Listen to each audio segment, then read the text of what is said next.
Assalamualaikum warahmatullahi wabarakatuh. Semoga semua kebaikan terlimpah kepada kita semua. Amin ya rabbal alamin. Mendengar kisah Abu Nawas, pasti sudah tak asing dengan keledai kesayangannya. Dan pada kisah kali ini akan diceritakan betapa sedihnya Abu Nawas ketika ia berpisah dengan keledai kesayangannya karena dicuri orang. Tapi, selalu ada cara cerdik Abu Nawas dalam menghadapi segala permasalahan. Berikut kisahnya. Diawali ketika keledai Abu Nawas hilang dicuri oleh maling, dan ia sempat meminta bantuan kepada warga setempat. Bahkan sampai meminta beberapa prajurit istana untuk menemukan keledai yang hilang. Tetapi semua itu sia-sia, gak ada hasil sama sekali. Boro-boro ketemu keledainya, mencari petunjuknya saja gak ketemu. Begitu lihai si pencuri ini. Seminggu pun berlalu, Abu Nawas masih larut dalam kesedihan. Keledainya tak terdengar bagaimana nasibnya, lagi di mana, dengan siapa, dan lagi berbuat apa. Begitulah kira-kira pertanyaan-pertanyaan yang muncul di benak Abu Nawas. Akhirnya Abu Nawas nekat menggunakan akal cerdiknya, dan ini adalah harapan satu-satunya agar keledainya bisa kembali. Ia pun segera pergi ke tengah alun-alun dan berteriak di hadapan orang-orang. "Woi, hadirin sekalian, saya ada pengumuman hadiah yang besar untuk kalian. Bagi siapa saja yang bisa menemukan keledaiku, akan aku beri hadiah 10 dinar. Sontak para warga yang mendengarnya pun terkejut. Wah, besar sekali hadiahnya. Nggak salah nih, harga keledainya saja kan paling 5 dinar. Kata salah satu warga. "Ya wajarlah, itu kan keledai kesayangannya," sahut warga lainnya. Rupa-rupanya pengumuman tersebut didengar oleh si pencuri yang kebetulan sedang berada di alun-alun. Dalam hati si pencuri berkata, "Kalau dijual di pasar paling laku 4 dinar. Kalau aku kembalikan, aku bisa dapat 10 dinar. Tapi si pencuri bingung bagaimana caranya supaya bisa mengembalikan keledai tanpa diketahui bahwa dialah pencurinya. Ngapain mikir repot-repot? Bilang saja aku menemukannya di hutan. Kalau sampai dia menuduhku mencuri, dia kan gak punya bukti, dan aku bisa menuntutnya kembali," pikir si pencuri. Maka pada keesokan harinya pergilah ia menuju rumah Abu Nawas. "Tuan Abu, saya menemukan keledaimu, Tuan," kata si pencuri sambil menunjuk keledai yang dibawanya. "Wah, terima kasih sekali. Ngomong-ngomong, Anda namanya siapa? Dan Anda dari mana asalnya?" tanya Abu Nawas. "Nama saya Sarmun, Tuan. Saya dari kampung seberang," jawab si pencuri dengan asal. "Terima kasih sekali lagi, Tuan Sarmun. Kalau boleh tahu, Tuan Sarmun menemukan keledai saya di mana?" tanya Abu Nawas. "Aku menemukannya di hutan, Tuan. Saat itu aku sedang mencari kayu bakar," jawab si Sarmun. "Oh, di hutan ya?" balas Abu Nawas. "Kenapa, Tuan? Apa Tuan gak percaya? Tuan akan menuduh saya yang mencurinya?" tanya balik si Sarmun. "Oh tidak, kamu jangan salah paham dong," ujar Abu Nawas. "Ya baguslah kalau begitu. Saya kan datang kemari dengan tujuan baik. Jangan sampai tujuan baikku ini malah dibalas dengan keburukan Tuan," tutur si Sarmun. "Tentu saja tidak. Saya justru ingin berterima kasih kepada Tuan Sarmun. Ini uang 10 dinar untukmu," kata Abu Nawas sambil memberikan uangnya. Si Sarmun pun senang bukan main. "Oh iya, ngomong-ngomong, kamu suka memelihara keledai ya, Tuan Sarmun?" tanya Abu Nawas. "Enggak, Tuan. Saya tidak suka memelihara binatang," jawab si Sarmun. "Oh begitu ya? Jadi di rumahmu tidak ada binatang sama sekali?" tanya balik Abu Nawas. "Nggak ada, Tuan. Saya tidak pernah memelihara binatang apapun." "Ya sudah, Tuan ya, saya permisi dulu. Jaga keledainya baik-baik, jangan sampai hilang lagi," balas Mang Sarmun sambil berjalan pergi. Setelah pencuri yang mengaku namanya Sarmun itu pergi, Abu Nawas mengamati keledainya yang telah kembali itu dengan hati yang sangat gembira. Ia curahkan segala kerinduan kepadanya. Tapi Abu Nawas baru menyadari ada sesuatu yang berbeda dari keledainya. Dan itu membuat Abu Nawas heran. Keledaiku kok bertambah gemuk ya? Ini pasti diberi makan banyak oleh pencurinya, pikir Abu Nawas. Abu Nawas pun tak terlena dengan kembalinya keledai itu. Ia tetap pada rencana awal yang ia mulai dari pengumuman berhadiah. Kemudian ia pun menjalankan rencana selanjutnya. Selama seharian, ia sengaja tidak memberi makan keledainya dan membiarkan kandangnya terbuka. Hal ini tentu membuat si keledai merasa kelaparan, dan nalurinya mencari makan pun muncul. Karena pintu kandangnya terbuka, keledai itu pun keluar mencari makan. Ketika si keledai pergi meninggalkan kandang, secara diam-diam Abu Nawas mengikutinya dari belakang. Hingga sampailah ia di sebuah rumah yang sebelahnya terdapat gudang kosong. Si keledai pun lalu masuk ke dalamnya. Tak berselang lama, si pemilik rumah pun keluar. Ternyata dia adalah Sarmun yang mengembalikan keledai Abu Nawas. Wah, jadi kamu pencurinya. Sarmun. Sekarang nggak bisa mengelak kamu, Sarmun, bentak Abu Nawas. Apa buktinya? Jangan asal tuduh kamu, balas si Sarmun tidak terima. Itu keledaiku masuk ke gudangmu. Sengaja seharian nggak aku kasih makan. Tak kasih tahu ya, keledai itu pasti akan mencari tuan yang lain kalau tuan yang pertamanya nggak ngasih makan. Dan keledaiku sudah menganggapmu sebagai tuan kedua. Tahu kenapa? Karena kamu rutin memberinya makan setiap hari. Terus kemarin kamu bilang katanya kamu tidak suka binatang dan tak pernah memelihara binatang. Tapi itu di dalam gudangmu ada makanan binatang dan juga ada telek keledai, terang Abu Nawas. Mendengar hal itu, Mang Sarmun pun tak bisa mengelak dengan bukti-bukti yang Abu Nawas sebutkan. Maafkan saya, Tuan. Saya berjanji tidak akan mengulanginya, kata Mang Sarmun memelas. Oke, Mun, aku akan memaafkanmu, tapi dengan syarat. Kamu harus mengembalikan uang 10 dinarku, ujar Abu Nawas. Mamang Sarmun pun setuju dan mengembalikan uangnya. Akhirnya, berkat kecerdikan Abu Nawas, ia bisa mengungkapkan siapa pencuri keledainya, dan uang 10 dinar pun kembali ke tangan Abu Nawas. Dan usut punya usut, ternyata nama asli dari Mang Sarmun adalah siapa? Siapa menurut kalian? Tulis di kolom komentar. Semoga bermanfaat, dan seperti biasa, terima kasih. Wassalamualaikum warahmatullahi wabarakatuh. Kisah selanjutnya.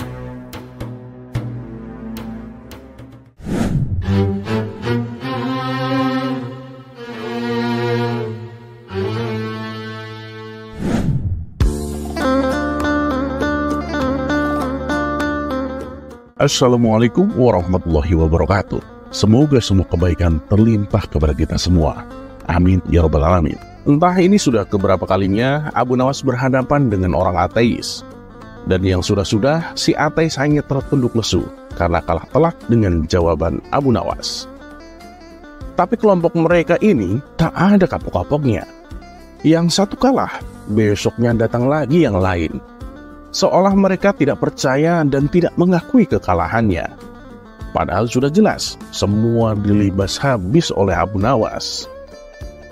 Tapi pada kisah kali ini, si ateis mengajukan pertanyaan yang sangat sulit. Sampai-sampai Abu Nawas pun hampir enggan menghadapinya. Dan kisah ini bermula di suatu hari, ada dua orang ateis datang memasuki kota Baghdad. Tujuan utama mereka tak lain dan tak bukan adalah mengajak debat kepada orang yang mempercayai adanya Tuhan. Dan singkat cerita, sampailah mereka di warung tempat biasa Abu Nawas nongkrong bersama kawan-kawannya. Melihat ada dua tamu orang asing, kawan-kawan Abu Nawas ini menyambutnya dengan ramah. Setelah dipersilahkan duduk, kedua orang asing tersebut bertanya, "Ada nggak di sini orang yang mengaku pintar?" Mendengar pertanyaan tersebut, kawan-kawan Abu Nawas menjadi heran. Memangnya kenapa Tuan? Ada keperluan apa mencari orang pintar? Tanya salah satu kawan Abu Nawas. Kami ingin mengajaknya berdebat mengenai Tuhan, jawab kedua orang tersebut. Loh, kenapa harus diperdebatkan? Memang Tuan gak percaya Tuhan? Tanya salah satu kawan Abu Nawas. Memang kau pernah melihat Tuhan? Kata kedua orang ateis tersebut balik bertanya. Ya enggak sih, tapi kan dengan adanya dunia ini dan seisi alam semesta sudah menjadi bukti bahwa Tuhan itu ada, jawab kawan Abu Nawas. Ah, dari mana kau tahu kalau yang menciptakan alam semesta adalah Tuhan? Bisa saja kan itu adalah dongeng karangan manusia, balas kedua orang ateis. Karena takut kalah berdebat, kawan-kawan Abu Nawas memilih untuk diam. Dan tak berselang lama, datanglah Abu Nawas. Ia lalu mengambil tempat duduk di samping kawan-kawannya. Ya Abu Nawas, kamu lihat dua orang asing itu? Mereka ngakunya sebagai ateis dan ingin mengajak debat tentang adanya Tuhan, kata kawannya memberitahu. Iya Abu Nawas, bahkan tadi mereka sempat mengajak kami berdebat, sambung kawan lainnya. Mendengar hal itu, Abu Nawas pun menghampiri kedua orang asing tersebut. Ia pun berkata, maaf nih Tuan, saya hanya ingin menyampaikan, kalau memang Tuan tidak percaya Tuhan, ya itu hak Tuan. Tapi tolong, jangan pengaruhi penduduk di sini. Bukannya merasa bersalah, kedua orang asing itu malah mengajaknya berdebat. Ya, kalau kalian mengaku percaya adanya Tuhan, kenapa kalian tidak bisa membuktikannya? Balas si ateis. Oh begitu? Oke, aku terima tantangan kalian. Mau tanya apa kalian? Balas Abu Nawas dengan nada kesal. Nah gitu dong, masa katanya punya Tuhan, tapi diajak debat malah takut duluan. Nih pertanyaanku, kalau kamu memang percaya adanya Tuhan, coba, apa kau pernah melihat Tuhan? Apa kau pernah menyentuh Tuhan? Ya pasti nggak pernah lah, jawab Abu Nawas. Nah kalau begitu, kesimpulannya Tuhan itu memang nggak ada. Percuma dong kalian menyembah sesuatu yang nggak ada. Nih ya, segala sesuatu itu harus dipikirkan pakai akal dan logika, balas orang ateis. Oh gitu? Ya dah, sekarang giliranku balik bertanya, kata Abu Nawas. Oke, silakan. Kami siap menjawabnya, jawab orang ateis. Kalian pernah lihat otak kalian? Pernah nggak menyentuh otak kalian? Kedua orang ateis itu serempak menjawab, tidak pernah. Kemudian dengan nada sedikit ketawa, Abu Nawas berkata, nah, berarti kesimpulannya adalah kalian itu memang gak punya otak. Sepotan kawan-kawan Abu Nawas tertawa terpinggal-pinggal mendengarnya. Tak ingin dipermalukan di hadapan orang-orang, kedua ateis itu kembali bertanya, Abu Nawas, katanya Tuhan kan maha tahu. Tentunya dia tahu dong kalau manusia akan berbuat kesalahan. Terus kenapa dia tetap menciptakan manusia? Atau jangan-jangan Tuhan memang gak tahu? Tuhan macam apa itu? Ledek kedua orang ateis. Oh, mengenai hal itu, begini, aku tanya balik kalian. Waktu kalian masih bayi nih, apa ibu kalian tahu kalau suatu saat nanti kalian akan berbuat kesalahan? Misalnya seperti menyakiti hati ibu kalian, ya walaupun cuma sekali. Atau misalnya kalian berbuat sesuatu yang membuat orang lain jengkel, tanya Abu Nawas. Ya tentu saja ibu kami sudah tahu lah. Karena sekecil apapun, manusia pasti pernah berbuat kesalahan, jawab kedua ateis. Lah, terus kenapa ibu kalian memutuskan untuk tetap mengasuh kalian sampai dewasa? Kenapa kalian tidak dibuang saja ke laut? Atau kenapa kalian nggak dikasihkan saja untuk makan semut? Tahu kenapa? Karena rasa cinta ibu kalian lebih besar daripada kesalahan yang akan kalian buat nanti. Begitu juga dengan Tuhan. Tuhan sudah tahu kalau manusia pasti akan berbuat kesalahan. Tapi kenapa Tuhan tetap menciptakan manusia? Itu karena cintanya Tuhan lebih besar dari kesalahan yang akan manusia perbuat. Dan Tuhan akan mengampuninya selama manusia itu mau bertobat. Setelah mendengar penjelasan Abu Nawas, kedua orang ateis tersebut hanya terdiam. Mereka pun mengakui akan kecerdasan Abu Nawas.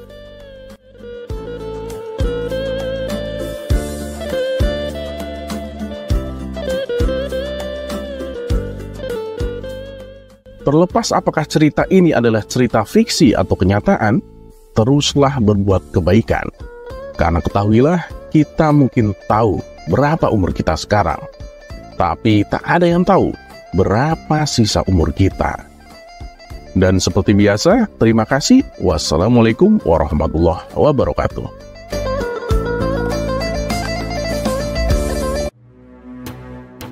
Kisah selanjutnya.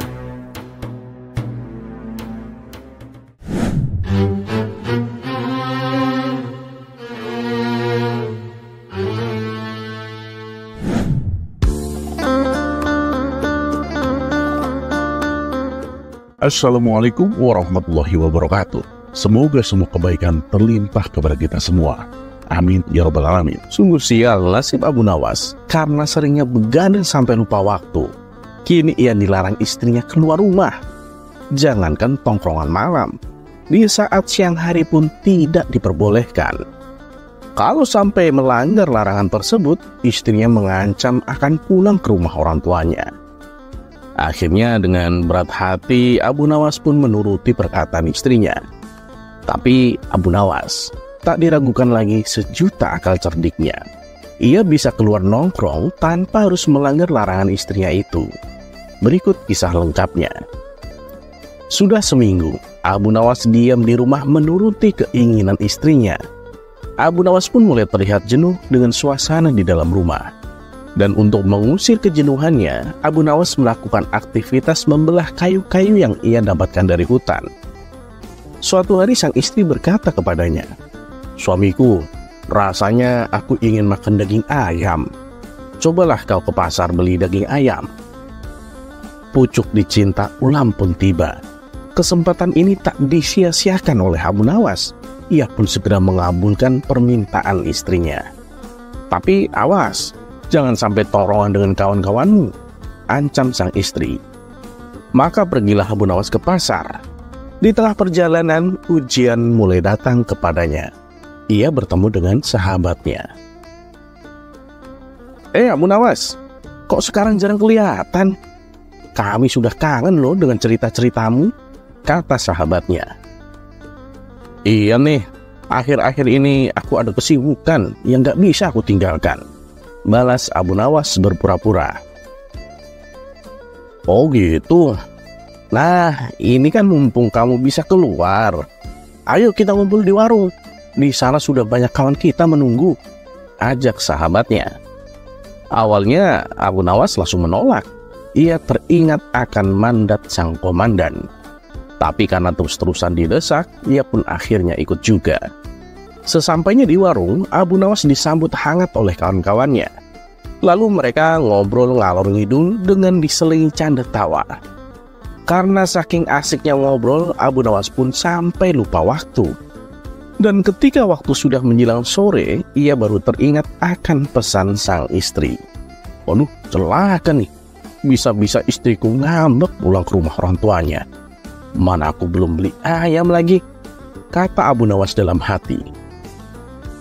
Abu Nawas, kenapa kok kamu kelihatan gelisah begitu? Tanya kawannya. Aku lupa belum beli ayam. Kira-kira jam segini masih ada yang buka enggak ya? Kata Abu Nawas kebingungan. Oh, gak usah khawatir Abu Nawas. Aku punya banyak ayam di rumah, balas kawannya. Yaudah, ayo ke rumahmu sekarang, timpal Abu Nawas. Setelah berhasil mendapatkan ayam, Abu Nawas masih terlihat gelisah. Ia pun terus memutar otaknya supaya sang istri tidak jadi marah. Tiba-tiba muncullah ide yang cemerlang. Abu Nawas yang tadinya membeli 1 ekor ayam, kini ditambah menjadi 4 ekor. Kamu serius Abu Nawas? Terus gimana cara kamu membawanya? Tanya kawannya. Kan aku bisa minta bantuanmu. Aku bawa 2 ayam, terus kamu juga bawa 2, jawab Abu Nawas. Kawannya pun setuju dan ikut membawakan ayamnya. Setelah mereka berdua sudah dekat dengan rumah Abu Nawas meminta kepada kawannya untuk melepaskan ayam yang dibawanya itu. Nah, sekarang kamu langsung pulang aja, jangan sampai istriku melihatmu. Bisa bahaya nanti, kata Abu Nawas. Kemudian Abu Nawas mulai menggiring keempat ayam tersebut dengan menggunakan tongkat kayu. Ketika akan memasuki halaman rumah, Abu Nawas berteriak, Ayo, cepetan jalan. Sebentar lagi sudah nyampe rumah. Mendengar ada suara teriakan suaminya, istri Abu Nawas pun segera keluar. Rupanya sang istri sudah sangat emosi dan sudah mengemasi baju-bajunya untuk pulang ke rumah orang tuanya. Tapi begitu melihat Abu Nawas menggiring ayam, ia malah tertawa dan tak jadi marah.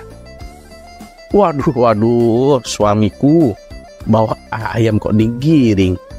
Pantesan jam segini baru nyampe rumah, kata sang istri sambil tertawa. Ya ini masalahnya, ayamnya kan ada 4. Susah kalau dibawa pakai tangan, balas Abu Nawas.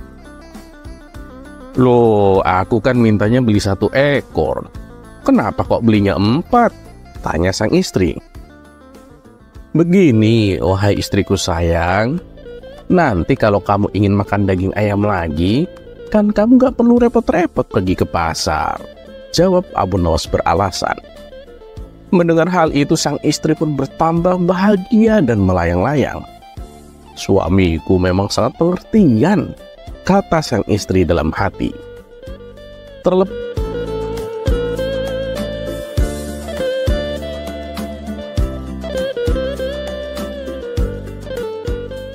Terlepas apakah cerita ini adalah cerita fiksi atau kenyataan, sebagai suatu keluarga, sudah seharusnya untuk saling menjaga hati dan perasaan, saling membahagiakan dan saling mengerti satu sama lain, selalu harmonis dan selalu romantis.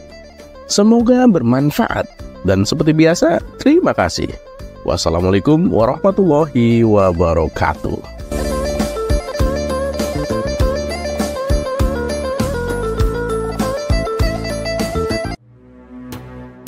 Kisah selanjutnya. Ampun Paduka, apakah Paduka tidak mempercayai keberadaan Allah? Tanya balik salah satu dari mereka.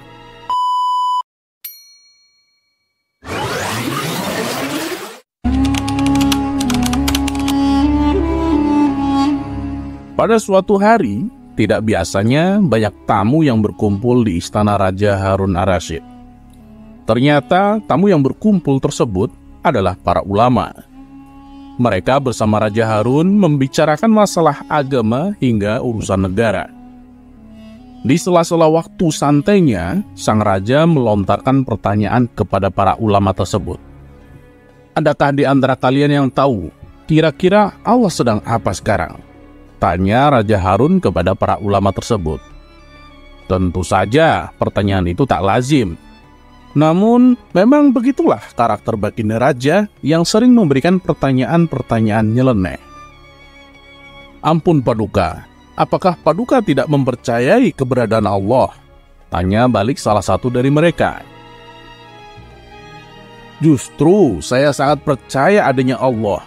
Dan saya percaya Allah maha segala-galanya, menguasai segala alam semesta dan alam akhirat.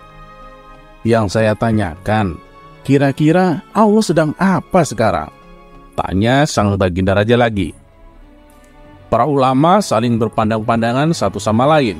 Mereka bingung harus menjawab apa. Tidak elok rasanya baginda bertanya seperti itu. Jangan samakan zat Allah dengan manusia baginda, ujar mereka. Sudah saya katakan tadi, saya tidak menyamakan zat Allah dengan apapun, apalagi dengan manusia. Saya hanya ingin tahu, kira-kira Allah sedang apa sekarang? Kalau kalian tidak tahu, bilang saja tidak tahu, balas sang raja. Sejenak suasana menjadi hening. Lalu baginda raja teringat dengan sosok Abu Nawas. Mungkinkah Abu Nawas bisa menjawab pertanyaanku ini? Ucap Baginda dalam hati. Kemudian Baginda Raja menyuruh para pengawal untuk segera memanggil Abu Nawas ke istana. Berangkatlah beberapa pengawal pergi menuju rumah Abu Nawas. Namun saat itu Abu Nawas sedang tidak berada di rumah. Menurut istrinya, dia sedang berada di warung. Para pengawal itu pun langsung bergegas mendatangi warung, tempat Abu Nawas nongkrong bersama warga. "Tuan Abu, Anda dipanggil untuk menghadap Baginda Raja sekarang," kata salah satu pengawal itu. Dengan pakaian seadanya, Abu Nawas pun pergi ke istana bersama beberapa pengawal kerajaan. Setibanya di istana, tampak beberapa ulama sedang berkumpul. Sang raja tampak duduk berwibawa di singgasananya. Begitu melihat Abu Nawas, Baginda Raja langsung memanggilnya. "Sini ke depan, Abu Nawas," titah Baginda. Abu Nawas pun segera merapat ke depan setelah mengucapkan salam kepada para ulama.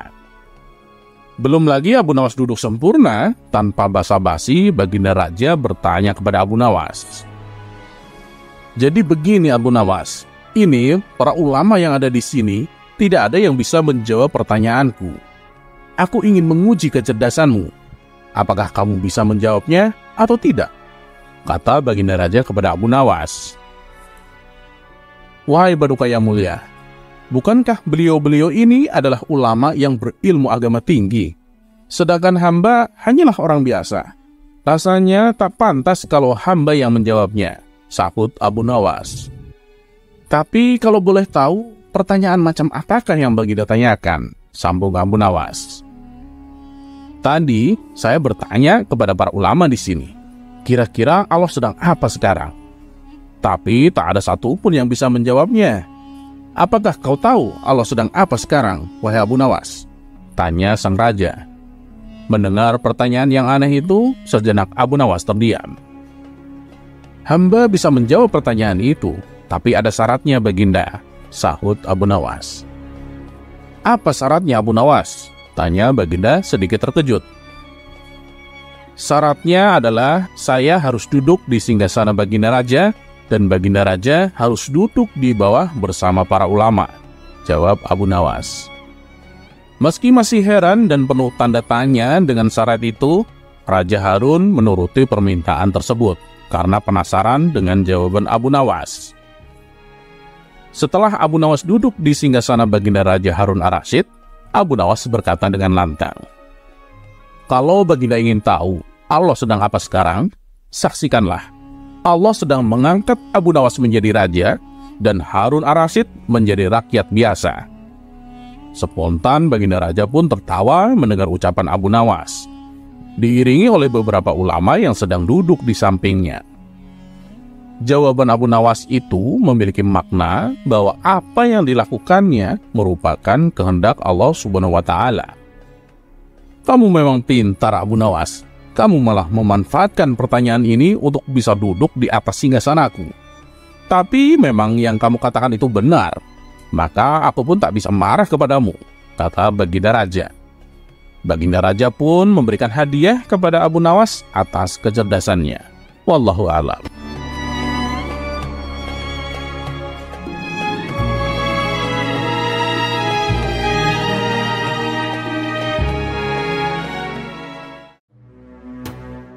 Kisah selanjutnya.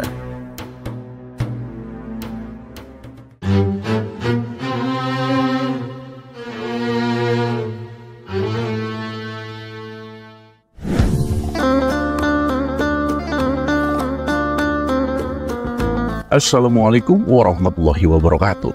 Semoga semua kebaikan terlimpah kepada kita semua. Amin ya rabbal alamin. Kisah Abu Nawas kali ini akan menceritakan tentang keanehan pejabat pada masanya. Aneh, tapi mau dikata apa lagi? Memang begitulah adanya. Berikut kisah lengkapnya.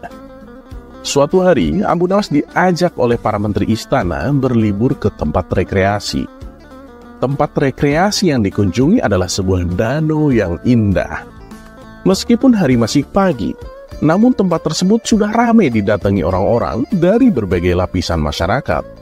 Abu Nawas pun tampak senang dan bahagia. Apalagi nanti akan ada acara makan-makan di tempat tersebut. Setelah puas menikmati indahnya pemandangan, tibalah waktunya acara makan-makan. Abu Nawas pun bergegas menuju pinggiran danau untuk cuci tangan. Namun setelah sampai di pinggiran danau, terjadi kegaduhan. Di situ terlihat banyak orang berkerumun sambil berteriak-teriak. Rupanya salah satu menteri rombongan Abu Nawas ada yang terpeleset dan jatuh ke danau. Karena yang jatuh adalah pejabat negara, tentunya banyak orang yang ingin menolongnya. "Ayo tuan, berikan tangan Anda," kata salah satu warga. Namun keanehan terjadi. Pejabat tersebut ternyata tidak mau memberikan tangannya. Ia tampak celap-celup keluar masuk dalam air sambil kepanikan. Abu Nawas yang melihatnya dari jauh mulai penasaran. Ia kemudian mendekati tempat di mana pejabat itu tercebur. Abu Nawas lantas berteriak kepada orang-orang, "Minggir-minggir, kalian semua nggak tahu cara menyelamatkannya. Lihat saja, ia sudah nggak kuat dan hampir tenggelam. Ia jelaslah yang nggak mau menuruti perkataan kalian. Apalagi dia itu seorang pejabat yang tidak suka dengan kalimat berikan. Ya pastilah ia nggak mau memberikan apapun, termasuk tangannya sendiri. Coba pakai kalimat terimalah, pasti ia mau mengulurkan tangannya. Lihat nih caranya aku menolongnya." Setelah itu Abu Nawas pun menuju tepi danau dan berkata, "Ayo tuan, terima tanganku."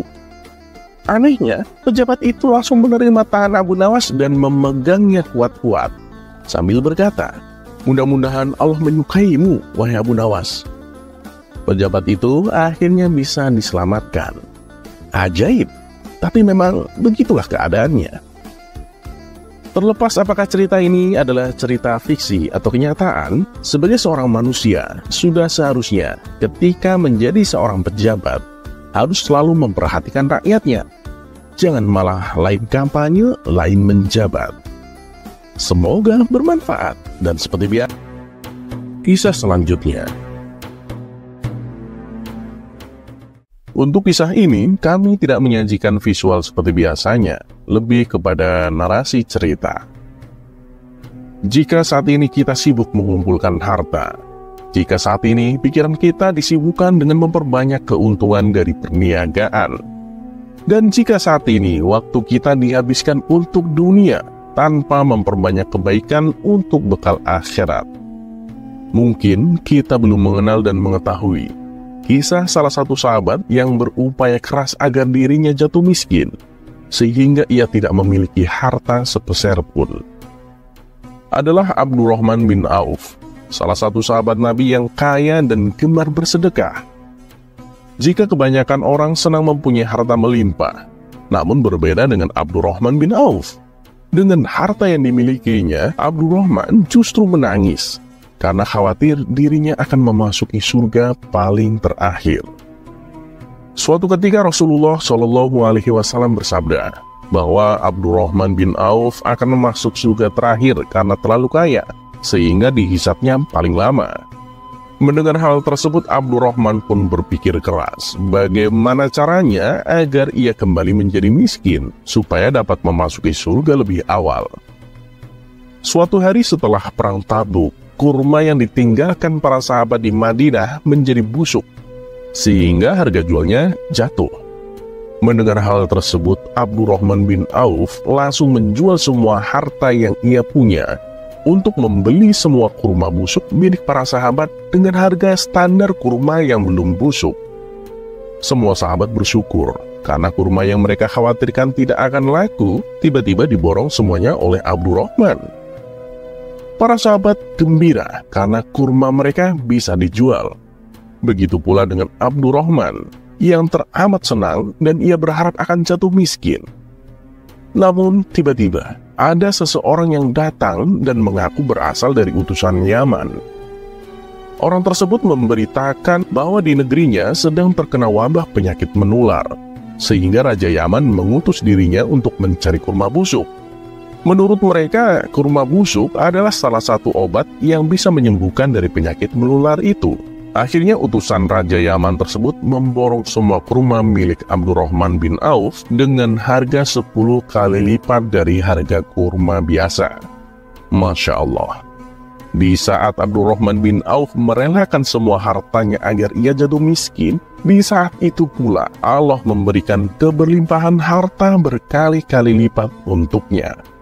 Tak hanya itu, Abdurrahman bin Auf pernah memberikan 200 uqiyah emas, di mana satu uqiyah itu setara kurang lebih 31 gram. Diberikan untuk memenuhi kebutuhan logistik selama perang Tabuk. Saat ada seruan untuk berinfak dari Rasulullah, ia tak pernah berpikir panjang dan ragu-ragu. Begitupun saat perang Badar, yang jumlahnya mencapai 100 orang, ia memberikan santunan 400 dinar kepada masing-masing veteran. Abdurrahman bin Auf juga menyumbangkan 40.000 dinar, 500 ekor kuda, dan 1.500 unta untuk para pejuang. Abdurrahman bin Auf meninggal di usia 72 tahun dan dikubur di pemakaman Baqi. Saat itu Utsman bin Affan ikut menyolatkannya. Dilansir dari berbagai sumber, disebutkan bahwa nilai kekayaannya saat Abdurrahman wafat sekitar 6 triliun rupiah. Baginya, warisan terbaik yang ditinggalkan pada keluarganya saat meninggal bukanlah harta atau kekayaan, melainkan ajaran Islam dan teladan dari Rasulullah SAW. Begitu banyak hikmah yang bisa kita petik dari kisah Abdurrahman bin Auf yang berusaha ingin jatuh miskin karena takut kepada Robnya. Sedangkan kita adalah kebalikannya, berusaha sekuat tenaga untuk menjadi seseorang yang berlimpah harta. Semoga Allah membimbing kita untuk meneladani Abdurrahman bin Auf, seorang saudagar yang dermawan. Amin.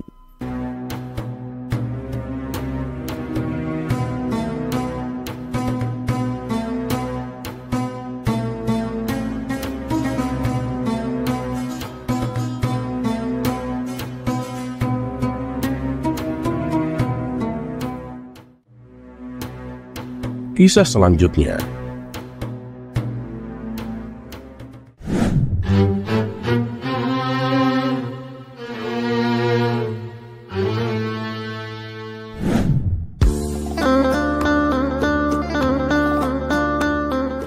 Assalamualaikum warahmatullahi wabarakatuh. Semoga semua kebaikan terlimpah kepada kita semua. Amin ya rabbal alamin. Selain dikenal dengan kekonyolannya sebagai ulama sufi, Abu Nawas juga mempunyai kebijaksanaan yang sangat mendalam. Tidak jarang, semua masalah yang diadukan kepada dirinya bisa diselesaikannya dengan baik, tanpa merugikan kedua belah pihak. Dan satu lagi dari Abu Nawas, ternyata ia adalah pembisnis yang handal. Di balik kesuksesannya dalam dunia bisnis, ada saja dan sudah pasti ada orang yang iri. Siapa lagi kalau bukan tetangganya yang bernama Abu Jahil. Persaingan bisnis antara Abu Nawas dan Abu Jahil semakin ketat, dan beberapa kali sudah terjadi gesekan-gesekan percikan api yang hampir saja menyulut amarah dan pertikaian berdarah. Bahkan tak jarang Abu Jahil menggunakan cara-cara kotor demi ambisinya untuk menyaingi bisnis Abu Nawas. Pernah Abu Jahil tertangkap basah di tengah malam ia bolak-balik di halaman rumah Abu Nawas, sembari menaburkan sesuatu dari kantong bajunya. Sungguh persaingan yang sudah tidak sehat sama sekali. Dan pada suatu masa, kebun Abu Nawas menghasilkan panen buah labu yang banyak. Begitu juga dengan kebun milik Abu Jahil. Kemudian Abu Nawas menjual hasil panennya di pinggir jalan yang banyak dilalui orang. Dalam sehari, Abu Nawas bisa mendapatkan keuntungan yang banyak. Melihat hal itu, Abu Jahil pun menjadi iri. Ia lalu menjual buah labunya bersebelahan dengan tempat Abu Nawas. Akan tetapi, dagangan Abu Jahil sepi pembeli, sedangkan Abu Nawas ramai dengan pembeli. Dalam hati Abu Jahil bertanya, ini kenapa ya dagangan Abu Nawas lebih laku? Padahal buah labunya sama-sama besar, rasanya juga sama-sama enak. Wah, jangan-jangan Abu Nawas pakai dukun nih, pikir Abu Jahil. Setelah diamat-amati, ternyata penyebabnya adalah harga buah labu yang dijual Abu Jahil sangatlah tinggi. Ia menjual dengan harga 5 dinar, sementara Abu Nawas hanya mematok harga sewajarnya, yaitu 3 dinar. Tak ingin kalah saing dengan Abu Nawas, pada keesokan harinya, pagi-pagi sekali, Abu Jahil membawa sesuatu dibungkus dengan kain putih yang sudah agak sedikit kotor. Ia menggantungnya di bawah meja tempat ia jualan. Dan sebelum Abu Nawas datang, ia menaburkan sesuatu di tempat biasa Abu Nawas jualan. Kemudian Abu Jahil mengganti harga jual buah labu miliknya menjadi 1 dinar. Harga yang terbilang sangat murah. Bahkan harga tersebut bisa membuatnya menjadi rugi. Tapi hal itu tak diperdulikan oleh Abu Jahil, karena tujuan utamanya hanya satu, yaitu membuat dagangan Abu Nawas tidak laku. Tapi ada satu kebodohan Abu Jahil. Ia sama sekali tak pernah belajar dengan siapa selama ini ia bersaing. Ya, Abu Nawas, orang yang mempunyai sejuta akal cerdik untuk menghadapi setiap masalah. Ketika Abu Nawas sudah datang dan segala sesuatunya sudah beres untuk mulai berjualan, ia merasakan sesuatu yang aneh dengan lapaknya, ataupun lapak milik Abu Jahil. Tanpa menunggu lama, Abu Nawas pun langsung menghampiri tempat jualan Abu Jahil. "Abu Jahil, benar itu kamu jual labu cuma 1 dinar?" tanya Abu Nawas. "Weh, ya bener dong. Abu Jahil nih, jualan sambil bersedekah," jawab Abu Jahil dengan angkuhnya. "Wah, keren kamu. Gimana kalau labunya aku borong semua?" tanya Abu Nawas kembali. Dengan tertawa penuh kemenangan, Abu Jahil berkata, "Boleh saja. Kamu pasti nggak mampu bersaing denganku, iya kan?" ledek Abu Jahil. Sambil tersenyum, Abu Nawas membalas, "Iya Abu Jahil, kamu memang cerdik." Akhirnya Abu Jahil menjual semua buah labunya dengan harga 1 dinar per bijinya. Setelah menerima uang dari Abu Nawas, Abu Jahil pun berkata, "Sekarang kau harus mengaku kalah Abu Nawas. Untuk hal lain kau boleh menang, tapi kalau soal dagang, akulah yang paling cerdik, Abu Jahil." Mendengar pengakuan Abu Jahil, Abu Nawas hanya menanggapinya dengan senyuman. Kemudian Abu Nawas kembali berjualan. Tapi tanpa Abu Jahil sadari, sebenarnya disinilah strategi marketing Abu Nawas berjalan dengan sangat mulus. Harga labu yang tadinya Abu Nawas jual 3 dinar, kini dinaikkan menjadi 4 dinar. Karena tak ada lagi penjual buah labu selain Abu Nawas, orang-orang pun bersedia membelinya. Menyadari hal itu, sontak Abu Jahil terkejut. Tapi ia tak bisa berbuat apa-apa, sebab semua buah labunya sudah diborong oleh Abu Nawas. "Wah, sialin, kok malah aku yang kalah? Gimana ceritanya ini?" gerutu Abu Jahil. Terlepas apakah cerita ini adalah cerita fiksi atau kenyataan, sebagai seutuhnya manusia, tidaklah pantas apabila kita merasa iri dan dengki dengan pencapaian orang lain, apalagi tetangga kita sendiri, apapun bentuknya itu. Maka beristighfarlah. Semoga bermanfaat, dan seperti biasa, terima kasih. Kisah selanjutnya.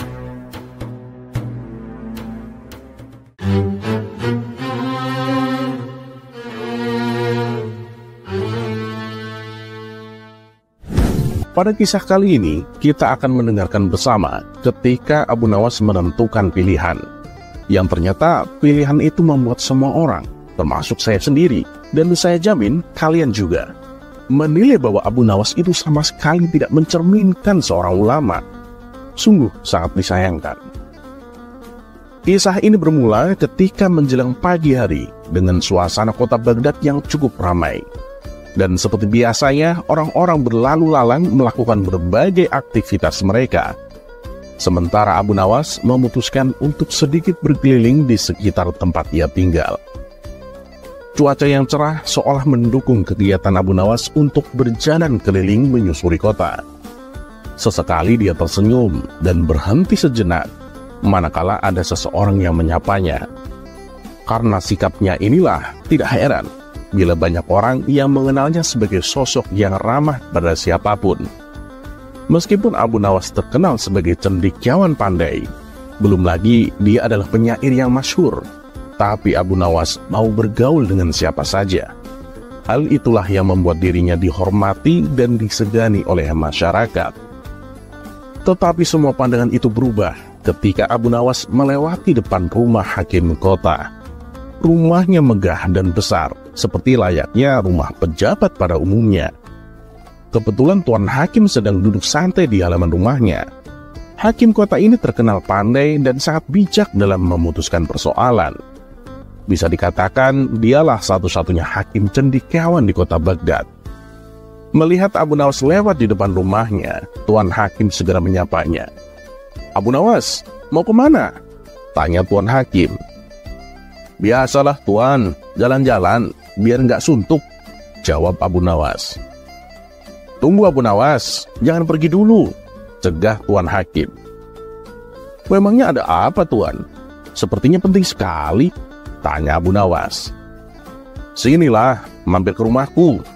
Ada yang ingin aku tanyakan," ujar Tuan Hakim. Abu Nawas lalu diajaknya masuk dan dipersilakan duduk di ruang tamu. Karena tidak terbiasa duduk di kursi yang empuk dan mewah, membuat Abu Nawas agak canggung. Hakim kota itu pun lalu mulai mengutarakan pikirannya kepada Abu Nawas. "Abu Nawas, heran saya. Kok akhir-akhir ini banyak sekali kejadian yang membuat gaduh di masyarakat. Seandainya manusia mau mematuhi hukum dan etika, pastilah dunia ini menjadi aman dan tentram." Mendengar ucapan Tuan Hakim, Abu Nawas buru-buru membantahnya. "Bukan begitu Tuan Hakim, bukan manusia yang harus mematuhi hukum, tapi sebaliknya, justru hukumlah yang harus menyesuaikan kemanusiaan." Hakim kota mencoba berkelit untuk membenarkan pendapatnya. Ia ingin menguji kecerdasan Abu Nawas dengan mengajaknya adu argumentasi. "Begini saja Abu Nawas, Anda kan terkenal sebagai cendekiawan nih. Seandainya Anda disuruh memilih antara kekayaan atau kebijaksanaan, Anda milih yang mana?" tanya Tuan Hakim. Tanpa berpikir panjang, Abu Nawas langsung menjawabnya. "Oh ya tentu saya pilih kekayaan Tuan." Mendengar jawaban tersebut, Hakim kota menatap Abu Nawas dan tersenyum sinis, seolah Abu Nawas tidak layak disebut sebagai cendekiawan. "Sungguh sangat memalukan. Anda ini kan cendekiawan yang diakui oleh masyarakat. Tapi pilihan yang Anda tentukan sama sekali tidak mencerminkan seorang cendekiawan. Mengapa saya berkata demikian? Karena Anda lebih memilih kekayaan dibanding kebijaksanaan. Ternyata selama ini anggapan masyarakat kepada Anda itu salah. Abu Nawas, Abu Nawas," tutur Tuan Hakim dengan berkali-kali menghela nafas. Tapi anehnya, Abu Nawas terlihat santai dan malah balik bertanya, "Kalau Tuan sendiri, apa yang akan Tuan pilih? Kekayaan atau kebijaksanaan?" "Ya tentu saja aku memilih kebijaksanaan," jawab Tuan Hakim tegas. Sesaat Abu Nawas menatap Tuan Hakim dengan penuh senyuman. "Nah, terbukti bukan? Memang semua orang itu akan memilih untuk mendapatkan apa yang belum dimilikinya," ujar Abu Nawas. Abu Nawas pun menutup perbincangan mereka berdua dan pamit pergi kepada Tuan Hakim. Sementara Tuan Hakim tak bisa berkata apa-apa mendengar penuturan Abu Nawas. Wah, kalau begini memang nggak salah kalau masyarakat menganggap Abu Nawas sebagai cendekiawan yang pintar dan cerdik, gumam Tuan Hakim dalam hati.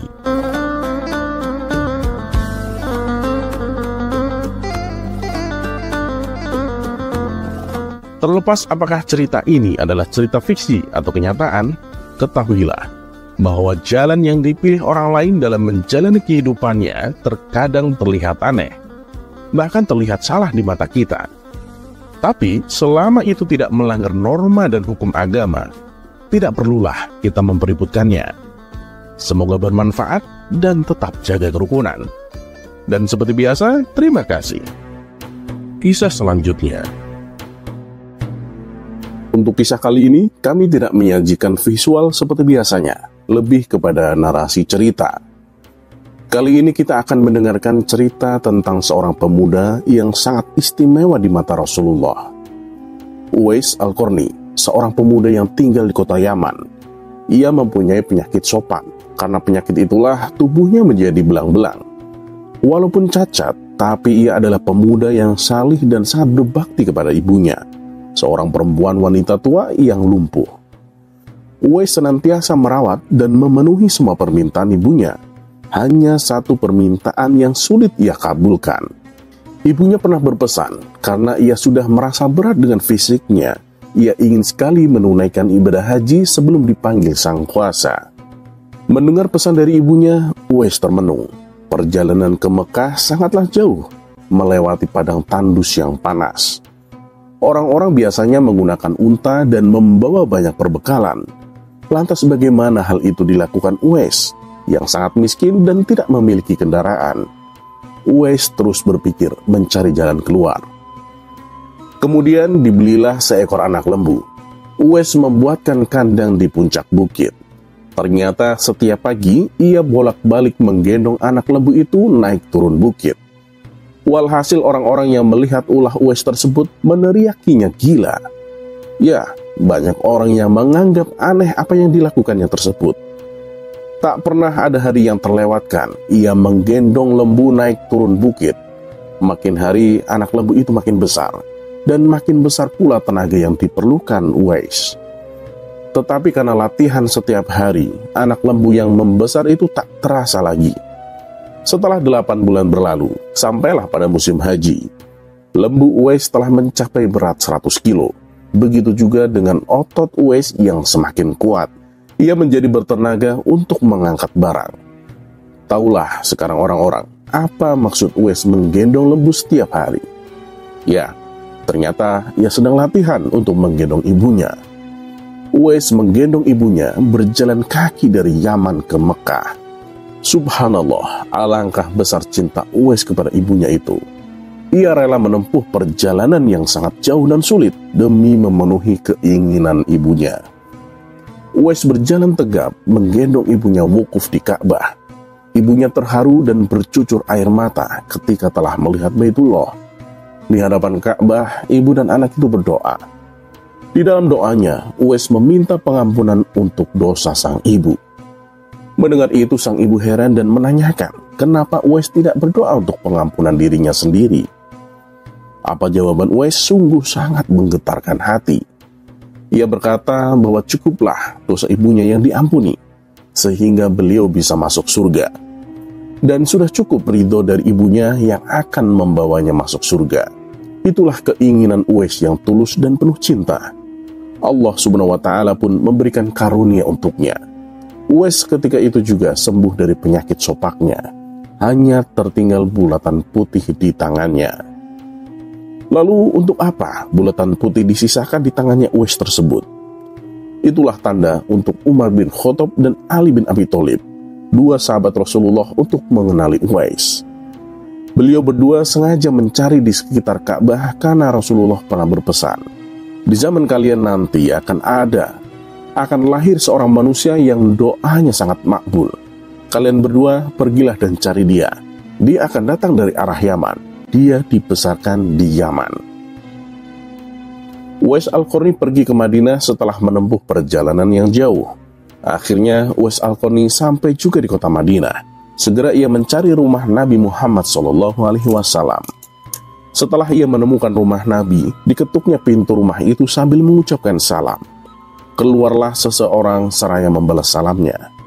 Segera saja Uwais Al-Qarni menanyakan Nabi yang ingin dijumpainya. Namun ternyata Nabi tidak berada di rumahnya. Beliau sedang berada di medan pertempuran. Uwais Al-Qarni hanya dapat bertemu dengan Aisyah radhiyallahu anhu, istri Nabi Muhammad. Betapa kecewanya hati Uwais. Dari jauh ia datang untuk berjumpa langsung dengan Nabi, tetapi Nabi tidak dapat dijumpainya. Dalam hati Uwais Al-Qarni bergejolak, perasaan ingin menunggu kedatangan Nabi dari medan perang. Tapi kapankah Nabi pulang? Sedangkan masih terngiang di telinganya pesan ibunya yang sudah tua dan sakit-sakitan itu agar ia cepat pulang ke Yaman. Akhirnya karena ketaatannya kepada ibunya, pesan ibunya mengalahkan suara hati dan kemauannya untuk menunggu dan berjumpa dengan Nabi. Karena hal itu tidak mungkin, Uwais Al-Qarni dengan terpaksa pamit kepada Aisyah radhiyallahu anhu untuk segera pulang kembali ke Yaman. Dia hanya menitipkan salamnya untuk Nabi. Setelah itu, Uwais pun segera berangkat pulang, mengayunkan langkahnya dengan perasaan amat sedih dan terharu. Peperangan telah usai dan Nabi Muhammad pulang menuju Madinah. Sesampainya di rumah, Nabi menanyakan kepada Aisyah tentang orang yang mencarinya. Nabi mengatakan bahwa Uwais adalah anak yang taat kepada ibunya, adalah seorang penghuni langit. Mendengar perkataan Nabi, Aisyah dan para sahabatnya tertegun. Menurut keterangan Aisyah, memang benar ada yang mencari Nabi dan segera pulang ke Yaman. Karena ibunya sudah tua dan sakit-sakitan, sehingga ia tidak dapat meninggalkan ibunya terlalu lama. Nabi Muhammad melanjutkan keterangannya tentang Uwais Al-Qarni, seorang penghuni langit itu, kepada sahabatnya. Kalau kalian ingin berjumpa dengannya, perhatikanlah, ia mempunyai tanda putih di tengah telapak tangannya. Sesudah itu Nabi memandang kepada Ali bin Abi Thalib dan Umar bin Khattab seraya bersabda, suatu ketika apabila kalian bertemu dengannya, mintalah doa dan istighfarnya. Dia adalah penghuni langit, bukan orang bumi. Waktu terus berganti dan Nabi Muhammad kemudian wafat. Kekhalifahan Abu Bakar pun telah digantikan pula oleh Umar bin Khattab. Suatu ketika, Khalifah Umar teringat akan sabda Nabi tentang Uwais Al-Qarni. Beliau segera mengingatkan kembali sabda Nabi itu kepada sahabat Ali bin Abi Thalib. Sejak saat itu, setiap ada kafilah yang datang dari Yaman, Khalifah Umar bin Khattab dan Ali bin Abi Thalib selalu menanyakan tentang Uwais Al-Qarni, si fakir yang tak punya apa-apa itu, yang kerjanya hanya mengembalakan domba dan unta setiap hari. Mengapa Khalifah Umar dan sahabat Nabi Ali bin Abi Thalib selalu menanyakannya? Rombongan kafilah dari Yaman menuju Syam silih berganti, membawa barang dagangan mereka. Suatu ketika, Uwais Al-Qarni turut bersama mereka. Rombongan kafilah itu pun tiba di kota Madinah. Melihat ada rombongan kafilah yang baru datang dari Yaman, segera Khalifah Umar bin Khattab dan Ali bin Abi Thalib mendatangi mereka dan menanyakan, apakah Uwais Al-Qarni turut bersama mereka? Rombongan kafilah itu mengatakan bahwa Uwais ada bersama mereka. Dia sedang menjaga unta-unta mereka di perbatasan kota. Mendengar jawaban itu, Khalifah Umar bin Khattab dan Ali bin Abi Thalib segera pergi menjumpai Uwais Al-Qarni. Sesampainya di kemah tempat Uwais berada, Khalifah Umar dan Ali bin Abi Thalib memberikan salam, tetapi rupanya Uwais sedang sholat. Setelah mengakhiri sholatnya dengan salam, Uwais menjawab salam Khalifah Umar dan Ali bin Abi Thalib sambil mendekati kedua sahabat Nabi tersebut dan mengulurkan tangannya untuk bersalaman. Sewaktu berjabatan, Khalifah dengan segera membalikkan telapak tangan Uwais. Seperti yang pernah dikatakan Nabi, memang benar, tampaklah tanda putih di telapak tangan Uwais Al-Qarni. Wajah Uwais nampak bercahaya, benarlah seperti sabda Nabi, bahwa ia adalah penghuni langit. Khalifah Umar dan Ali bin Abi Thalib menanyakan namanya. Dalam pembicaraan mereka, diketahuilah bahwa ibu Uwais telah meninggal dunia. Itulah sebabnya ia baru dapat turut bersama rombongan kafilah dagang saat itu. Akhirnya Khalifah Umar dan Ali bin Abi Thalib memohon agar Uwais membacakan doa dan istighfar untuk mereka. Uwais enggan dan dia berkata kepada Khalifah bahwa seharusnya dialah yang meminta doa kepada mereka. Mendengar perkataan Uwais, Khalifah berkata bahwa ia meminta doa istighfar kepada Uwais karena dipesankan oleh Rasulullah sebelum wafat. Karena desakan kedua sahabat ini, Uwais Al-Qarni akhirnya mengangkat tangan, berdoa dan membacakan istighfar. Setelah itu Khalifah Umar berjanji akan menyumbangkan uang negara dari Baitul Mal kepada Uwais untuk jaminan hidupnya. Segera saja Uwais menampik dengan mengatakan bahwa ia hanya ingin cukup menjadi hamba yang fakir dan tidak diketahui orang. Banyak terjadi fenomena ketika Uwais Al-Qarni wafat beberapa tahun kemudian. Ketika Uwais Al-Qarni berpulang ke rahmatullah, anehnya pada saat dia akan dimandikan, tiba-tiba sudah banyak orang yang berebut ingin memandikannya.